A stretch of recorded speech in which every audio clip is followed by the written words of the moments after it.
Muito bem-vindo para mais um vídeo, mais uma aula de endocrinologia. Professora Nayá aqui com você. E hoje nós vamos começar a estudar os hormônios produzidos ou secretados pela hipófise. Vamos falar hoje do hormônio antidiurético. Você sabe tudo o que ele faz? Quer aprender? Fica comigo que logo depois da vinheta eu volto rapidinho. Não sai daí não.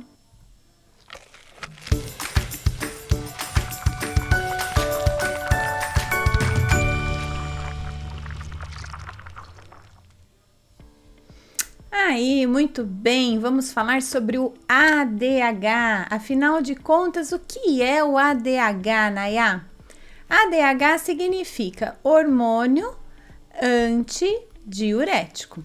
Ou seja, o próprio nome dele já está dizendo o que ele faz. Ele é antidiurético, ele é antidiurese, ele diminui a formação de urina.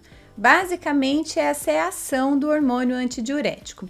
Esse aqui é um daqueles hormônios produzidos por neurônios hipotalâmicos, hipotalâmicos, só que os axônios desses neurônios se estendem até a neurohipófise e aí o ADH é secretado diretamente nos sinusoides dessa neurohipófise que passam ali pela região da neurohipófise, caindo na corrente circulatória sanguínea. Ou seja, é um hormônio de origem hipotalâmica porque o corpo do neurônio produtor desse hormônio está lá no hipotálamo.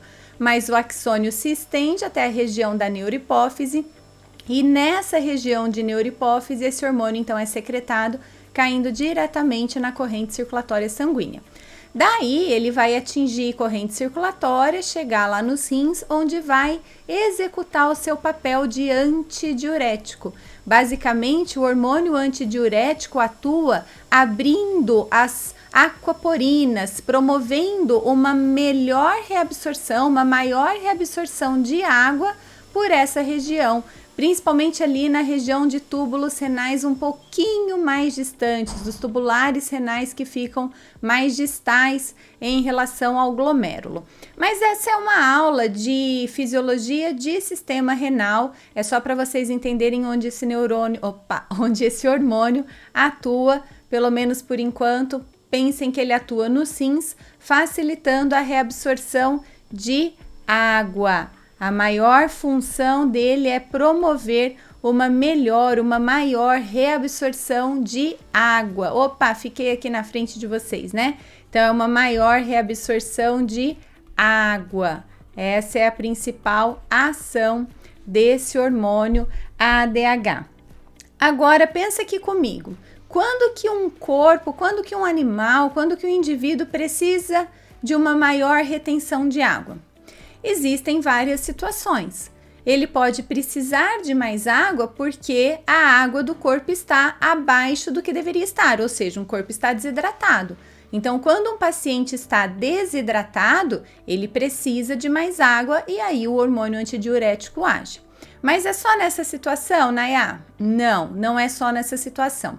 Em algumas ocasiões, mesmo que não haja desidratação, pode haver uma queda do volume sanguíneo, uma diminuição da volemia e o líquido que circularia, a quantidade de líquido que circularia dentro dos vasos sanguíneos não está no nível que deveria estar. Isso gera dois problemas. Um é a hipotensão. Menos sangue circulando pelo mesmo vaso sanguíneo e hipotensão. É como se você colocasse uma mangueira para molhar o seu jardim e abrisse só um pouquinho da torneira. Vai ter pouca pressão de água passando por dentro dessa mangueira. Então, se o volume de sangue diminui, vai ter menos pressão sanguínea. E um outro problema é que, com essa queda de pressão sanguínea, a velocidade do fluxo sanguíneo diminui. E automaticamente as células do corpo vão ter prejuízo no recebimento de oxigênio, no recebimento de nutrientes. Mas se o volume sanguíneo está diminuído, de qualquer maneira vai haver menos nutrientes e menos oxigênio no sangue? Não necessariamente. Pode ser que ele esteja diminuído porque o sangue está com menos água, H2O. Não que os constituintes sanguíneos, que não são a água, estejam diminuídos. Mas sim, pode acontecer dos constituintes sanguíneos estarem diminuídos, também dependendo da ocasião que gerou essa queda de volemia. Enfim, o que acontece no sangue também é assunto para uma outra aula. Mas pensa comigo o seguinte, se um indivíduo, ao atravessar a rua, é atropelado e perde muito sangue, ele perdeu sangue total, ele está com diminuição de volume de sangue total, mas o sangue que sobrou dentro do corpo dele não tem alteração na sua constituição. Então, se um cãozinho, por exemplo, tinha, dependendo do porte dele, vamos colocar para arredondar uma conta. Se um cão tinha 5 litros de sangue pelo corpo e ele perdeu 2 litros num atropelamento, os 3 litros que permanecem dentro do corpo não tem alteração na sua constituição. A constituição sanguínea está normal, porque esse cão perdeu sangue total. O que vai acontecer? O corpo vai liberar ADH? A neurohipófise vai liberar ADH? Vai, porque esses 2 litros de sangue que esse cão perdeu vão fazer falta na regulação da pressão sanguínea. Esses 2 litros de sangue que o cão perdeu vão gerar hipotensão. E aí, como resposta, existem barorreceptores espalhados pelo corpo, mas principalmente ali na região do coração. Esses barorreceptores vão perceber queda de pressão, perceber mudança na pressão sanguínea e vão levar um estímulo neuroendócrino até o hipotálamo, para o hipotálamo secretar ADH ali na região da neurohipófise. Lembrando que a ADH é um hormônio hipotalâmico. Quando o ADH é secretado, ele vai até os rins e faz com que os rins reabsorvam maior quantidade de água. Ah, Nayá, e o sangue vai ficar mais aguado? Vai, inicialmente vai. Inicialmente, o ADH está promovendo a reabsorção de água. Então, vai haver uma diluição daqueles 3 litros que permaneceram dentro do sangue, dentro do cão. Daqueles 3 litros de sangue que ficaram dentro do cão. Mas é melhor do que ter queda de pressão, porque a queda de pressão pode matar. A queda de pressão vai prejudicar a circulação sanguínea. Pode começar a faltar oxigênio em neurônio e o neurônio morre. Então, não pode ficar com queda de pressão. Então, o melhor é, primeiro, mais rápido. Vamos regular a pressão desse jeito? Vamos regular a pressão desse jeito. Depois, o corpo vai sofrendo outras adequações para restabelecer esse volume sanguíneo. Né? Se for possível, uma transfusão sanguínea já ajuda de imediato. Se não for possível, dependendo da quantidade de sangue perdida, o próprio cão consegue se restabelecer. Então, esse é um ponto. Existem barorreceptores ali na região do arco aórtico, na região do átrio, que vão perceber mudanças de pressão e numa queda de pressão haverá liberação de ADH. Segundo ponto, quando um cão está, ou quando qualquer indivíduo está desidratado. Por que ele pode estar desidratado? 2 situações também, ou até mais, né? Mas quais são as 2 principais situações ali que geram uma desidratação? Uma delas, privação do consumo de água. Por algum motivo, o indivíduo não está bebendo a quantidade de água que deveria beber para permanecer hidratado. Segundo motivo, isso acontece muito com a gente que é ser humano, né? Chega no fim de semana, come aquela porcariada toda que a gente adora, né? Tudo que é pacotinho que abre e faz barulho é uma delícia. Aqueles petisquinhos cheios de sal, batatinha frita, salaminho, para quem gosta de cerveja. Aliás, a cerveja inibe o hormônio antidiurético. Bebida alcoólica inibe a liberação de hormônio antidiurético. Mas voltando lá para o final de semana, batatinha frita, salaminho, petisquinho, tudo que é salgado, acompanhado ou não de bebida alcoólica. O que acontece? O corpo absorve esse sal. Absorvendo esse sal, muda a osmolalidade sanguínea. Então, o sangue agora vai ter alteração na sua constituição, porque esse sangue vai ficar com mais sódio, vai ter mais sais, vai ter mais elementos químicos que normalmente não estariam ali, pelo consumo excessivo na minha dieta, na dieta de quem consumiu tudo isso. E o que acontece? O corpo também tem osmorreceptores, hipotálamo tem osmorreceptores. Então, os osmorreceptores, ou seja, receptores que vão perceber a concentração do sangue, a presença de sais, a osmolalidade sanguínea, esses osmorreceptores vão perceber que o sangue está mais concentrado do que o normal. Isso também não pode acontecer, gera todo um desequilíbrio hidroeletrolítico, podendo alterar uma série de funcionalidades celulares. Bom, percebendo então que o sangue está com mais eletrólitos, está com mais sódio do que deveria estar, qual que é a resposta imediata do corpo? Libera ADH, porque aí o ADH vai lá no rim, captura a água e dilui o sangue. Tá, diluiu no sentido de minimizar o sangue que estava com osmolaridade aumentada, né? Nesse sentido, não que ficou baixo, tentando restabelecer a normalidade. Beleza, Nayá. Só que o que aconteceu com o volume sanguíneo agora? Tem mais soluto, tem mais água, volume sanguíneo sobe. E o que acontece quando o volume sanguíneo aumenta? Hipertensão. Por isso que quem tem pressão alta não pode ficar comendo comida salgada.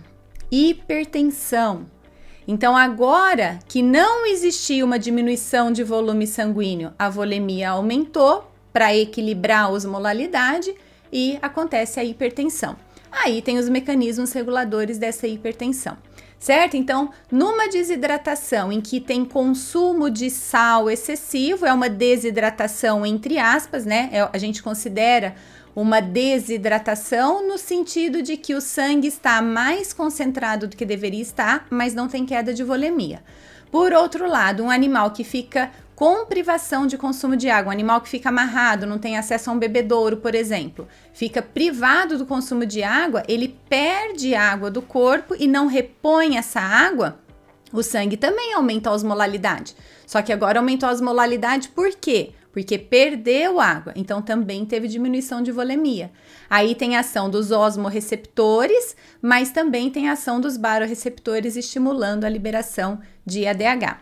Então, basicamente, a liberação de ADH acontece em hemorragias, quando existe diminuição de pressão arterial, quando existe aumento da concentração de solutos no sangue. Tudo isso vai fazer com que, nesse exemplo aqui tá falando de desidratação, né? Mas tá falando aqui que é uma desidratação com diminuição de volume sanguíneo, aumento da pressão osmótica, aumento da osmolalidade sanguínea e estimulando a secreção e a liberação de ADH, sendo que esse ADH, então, vem aqui para a corrente circulatória, chega até os rins e vai promover um aumento na reabsorção de água, fazendo essa água voltar para a corrente sanguínea, restabelecendo volemia, restabelecendo a concentração do sangue, tá? Então, seria mais ou menos isso daqui que o ADH faria, ó. Conforme o ADH vem conforme o fluido tubular vem caminhando pelos túbulos renais, nessas porções mais distais dos túbulos renais, nas porções mais distais dos túbulos renais, o ADH age permitindo que a água seja reabsorvida através das aquaporinas, dos poros que são específicos para reabsorção de água. Tá, o que mais que pode provocar a liberação de ADH, Nayá? Quando existe vômito, diarreia, se houver uma desidratação, pode liberar mais ADH. Durante o estresse, pode haver liberação de ADH, porque o estresse é uma condição que gera liberação de uma série de catecolaminas, de adrenalina, por exemplo, e para o indivíduo conseguir reagir melhor aquela reação, aquele fato que está provocando um estresse, é importante ter um leve aumento de pressão arterial. Então, nesse momento, o ADH também é liberado para ajudar a dar esse leve aumento de pressão arterial. Em sistema cardiovascular, nós vamos conversar mais sobre isso. Quando tem todo o sistema de acionamento de uma alça, de um sistema chamado sistema renina-angiotensina-aldosterona, que é importantíssimo para regular volumes corporais, pressão sanguínea, fazer equilíbrio hidroeletrolítico. Também a gente vai estudar isso em sistema renal. Então, quando tem ativação do sistema renina-angiotensina-aldosterona, também vai ter a liberação do ADH. Tem excesso de liberação de ADH sem necessidade? São alterações não comuns de serem encontradas, mas em tumor de hipófise eventualmente pode acontecer um excesso da liberação de ADH. E tem uma alteração conhecida como diabetes insípidos, que não é aquela diabetes da insulina, da glicose, não é isso. É um outro tipo de diabetes. A diabetes insípidos é uma diabetes que pode acontecer por 2 motivos. Ou falta de secreção de ADH, por algum motivo a neurohipófise não consegue secretar ADH ou o hipotálamo não produz o ADH em quantidade suficiente. Esse é um motivo. E o outro motivo é quando faltam os receptores aqui na região dos túbulos renais para a ação do ADH. Quando é só uma diminuição de secreção ou uma falta de secreção de ADH, é possível fazer a reposição hormonal, como se faz quando o pâncreas não produz mais a insulina, né? Para quem tem a outra diabetes, a diabetes mellitus. Então, nesse caso, é possível fazer a reposição do ADH. Por outro lado, quando faltam receptores, não tem o que fazer. Não existe ainda um fármaco específico para funcionar como um receptor e nesse caso a condição ela é bem grave, com pouca chance de sobrevivência desse indivíduo. É um indivíduo que vai desidratar, o volume de urina aumenta 4, 5, 6 vezes o volume de urina normal para uma determinada espécie, uma determinada raça, então aumenta muitas vezes e esse indivíduo, a doença até chama diabetes porque a diabetes, a mellitus da insulina, ela tem como sinal, como manifestação muito comum produzir muita urina, né? Então, nesse caso da diabetes insípidos, há muita quantidade de urina. Mas nessa urina não vai ter glicose, como tem na outra diabetes. Então, através de análises bioquímicas, é possível saber qual é o tipo de alteração que esse paciente tem. É possível descobrir que é diabetes insípidos. E no fim das contas, então, esse excesso de urina formada, esse excesso de perda de água através de urina vai desidratando o corpo desse paciente. E mesmo que ele beba água, não é possível reabsorver água em quantidade suficiente, tanto quanto os rins perdem no formato de urina, ali junto com a urina. Então, realmente é uma condição bem grave e que requer aí cuidados paliativos para melhorar a sobrevida, mas a chance de sobrevivência, a chance de ter uma vida normal realmente é muito pequena. E aí, me conta, você conhecia essa ação do hormônio antidiurético?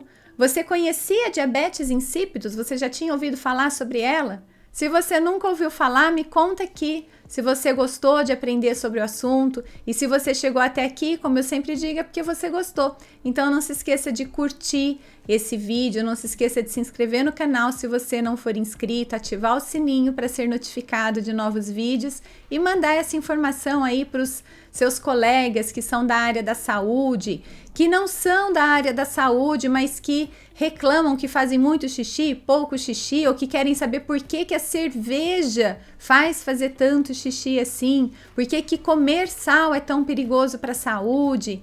Então, mais uma vez, muito obrigada pela sua presença e até o próximo vídeo.